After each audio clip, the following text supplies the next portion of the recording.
Para os que xa teñen dabondo ou para os que precisan encender a chama, o amor é o reclamo da área recreativa das antigas fábricas de Sargadelos.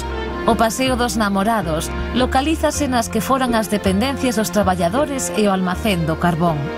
Apenas quedan ruínas do que foi o complexo industrial, hoxe transformado nun fermoso contorno de auga e vegetación que invita a deixarse levar polo feitizo da natureza. O ano 1980 será recordado por moitos cervenses gracias á inauguración da planta lumineira máis importante do Estado español. Un ano no que Cervo se preparou para, de forma vertixinosa, poñer rumbo a unha economía diversificada e optimista para os seus habitantes. Desde el principio, esta zona, en los años 70, era una zona geográficamente remota y muy aislada. Había algo de agricultura y la pesca. Prácticamente era todo el movimiento económico que había.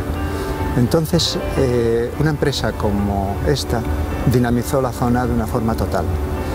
Piensa que en todos estos 30 años, solo los ingresos directos en los bolsillos de las personas que trabajaban aquí, más o menos 1.800 personas constantemente entrando en la fábrica, suponen casi 2.800 millones de euros acumulados en ese tiempo. Y ese es un dinero que se quedó aquí. La empresa genera, por otro lado, el 30% del Producto Interior Bruto de la provincia de Lugo.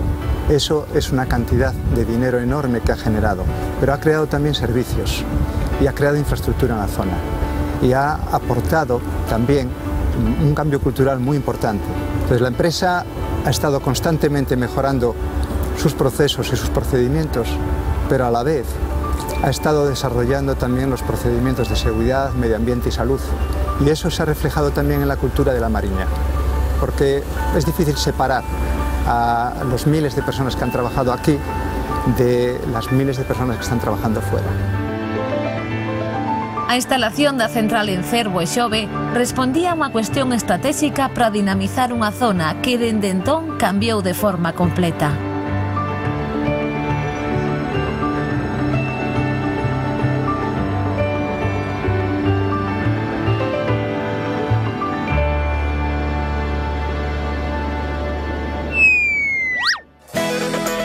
San Cibrao, xunto coa vila de Cervo, conforman os dous núcleos poboacionais máis importantes do concello. A península de San Cibrao foi unha pequena e tranquila vila de mariñeiros para ser hoxe o receptor do turismo de praia e mar do concello. A súa forma propiciou a creación de areais que representan o principal atractivo da vila. A praia do Torno e Cubelas, ambas as dúas galardoadas coa bandeira azul, compleméntanse á perfección en función de onde veña o vento. Na parte máis alta da vila, na Atalaya, o faro protexe os barcos das temidas farallóns, nas que xa encaiaron varias embarcacións. O porto de San Cibrao hoxe queda pequeno e desabrigado para unha costa pouco condescendente. O seu pasado foi moito máis rico. Nos séculos XIV e XV foi un importante punto de construción de carabelas e no Castelo Mariño aínda quedan vestixios dunha antiga fábrica de salazón. Para recordar esta actividade, podémonos achegar ao Museo Provincial do Mar. Nace en 1969, froito da actividade cultural da Asociación Cruz da Venta. O seu obxectivo é reflectir a vida mariñeira da costa lucense, así como a súa riqueza biolóxica e etnográfica. O edificio foi construído no ano 1931 para albergar a Escola de San Cibrao, grazas ao legado do indiano José María Fernández Montenegro. O museo recolle abundante documentación gráfica sobre a vida social da Mariña, así como as embarcacións máis emblemáticas. Moitas están representadas mediante maquetas. Non falta un repaso ás artes de pesca tradicional, osos dunha balea e unha interesante sala de malacoloxía, a ciencia encargada do estudo dos moluscos.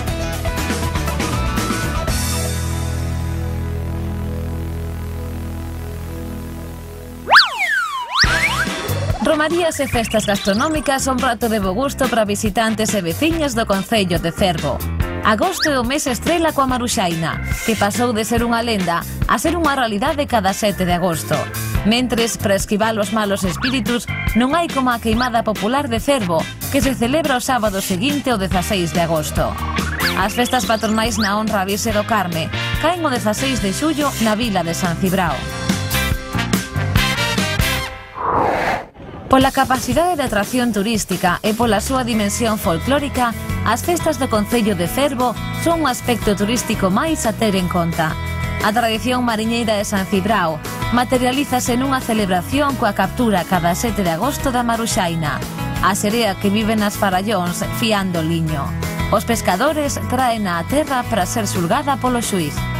Algúns din que é boa e outros é mala porque os que din que é boa din que alerta aos mariñeiros cando hai mal tempo, de que teña cuidado, que non se vai ás rochas, e outros que os engaiola para leválos ás rochas. Unha das cousas máis importantes desta festa é o recordar, o levar ao pobo a un día no pasado. Aquí pódese dicir que hai varios aspectos etnográficos que resaltar, como son a vestimenta, como son a gastronomía, a forma de ser, como andaban os pescadores, toda a xente pois se viste con os traxes típicos de mariñeiros, de pescantinas, levan nasas, levan aparellos, tocan o corno para avisar de que hai peixe ou de que hai peligro. Comemos, despois de eso ainda encima, pois comemos nesta praia onde estamos, esta praia do Torno, comemos todos xuntos, pois en plan de camaradería. En Cervo non hai sereas nin illas, pero si se escenifica cada ano a loita entre o ben e o mal para acabar cunha popular queimada dirixida aos máis de 7.000 participantes.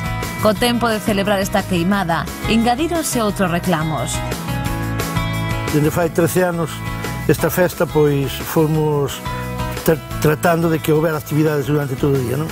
Antes era só o que era a representación e a queimada, e agora desde fai 13 anos, como dixen anteriormente, pois programanse actividades para todo o día.